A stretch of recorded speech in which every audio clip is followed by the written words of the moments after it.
Brandon, yesterday, Coach Allen was mentioning that in that first scrimmage that the offense kind of got the upper hand of the defense. I want to get your perspective on what you were seeing out there, and if you tend to agree with that, or what was going on from your perspective. Yeah, we had come out that Friday and had one heck of a day, and I think those guys just kind of relaxed, and Coach Sheridan got those guys pumped up, and they were working on all cylinders, and we got back on our heels early, and just kind of really wasn't our day. And then we back, a couple of sessions, a couple blocks later in practice, we did a lot better job in competing, but definitely weren't at our best. And they came out yesterday and did a lot better job. But ultimately, to get to where we want to get to, we got to have a more consistent day in and day out approach, and we talked about it, and hopefully these guys understand that time is of the essence. It's more than just talk. You got to put in the put in the work right now when everybody's tired. Everybody in the country's tired right now, and I think this is when your team is made, and hopefully those guys understand that, and we don't have a lull here this Saturday when we scrimmage again.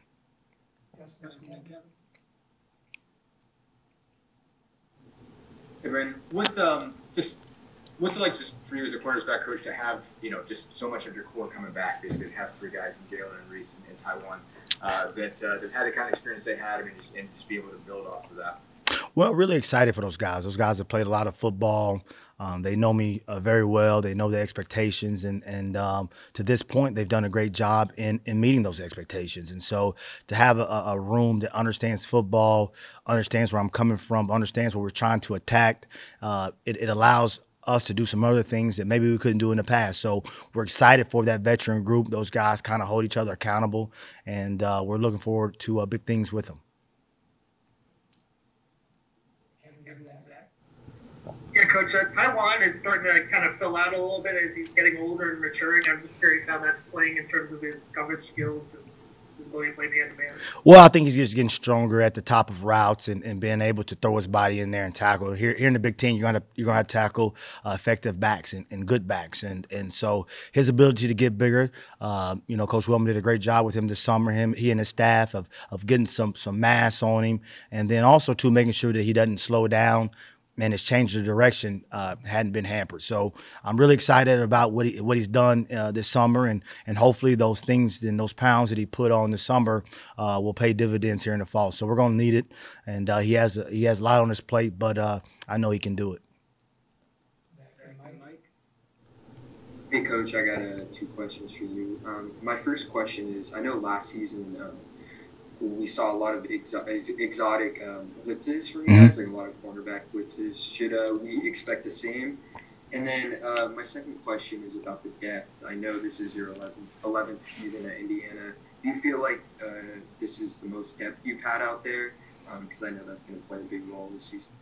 Well, to answer the first question, our defensive package is pretty much stayed, the same with a lot of the certain calls. And we want to be competitive. We want to go out there and compete. And we have the guys that will go out there and make plays. And so we want to definitely utilize those guys.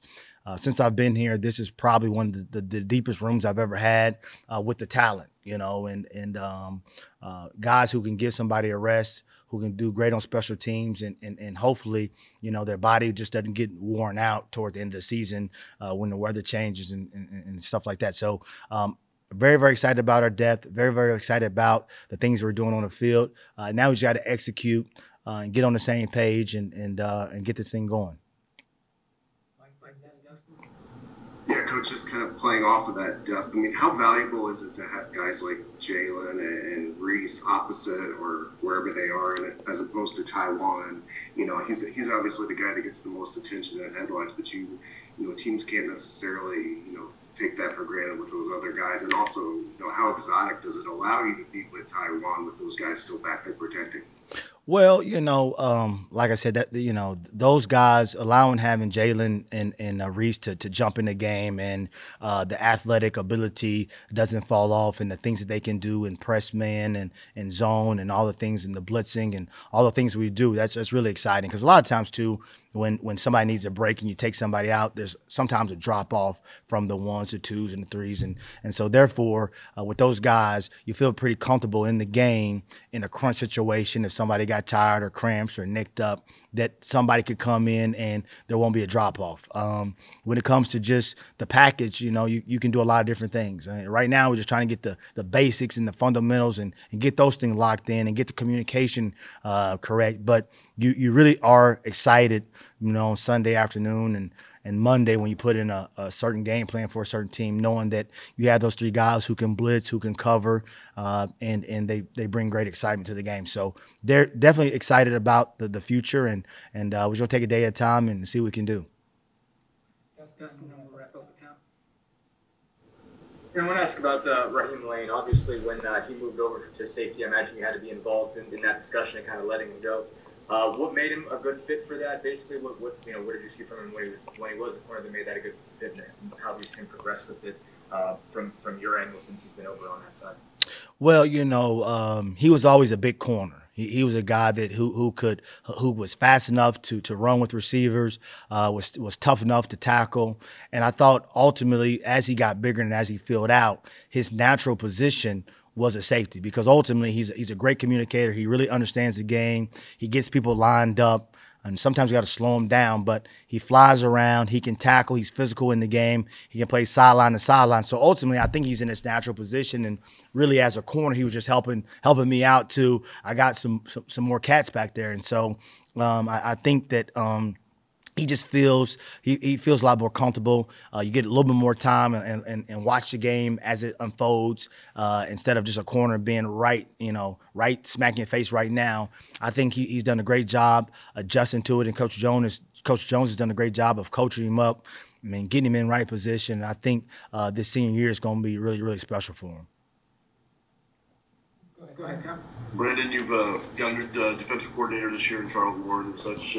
How's this first week and change been in regards to communication among everybody and everything rolling out with the new DC on board there?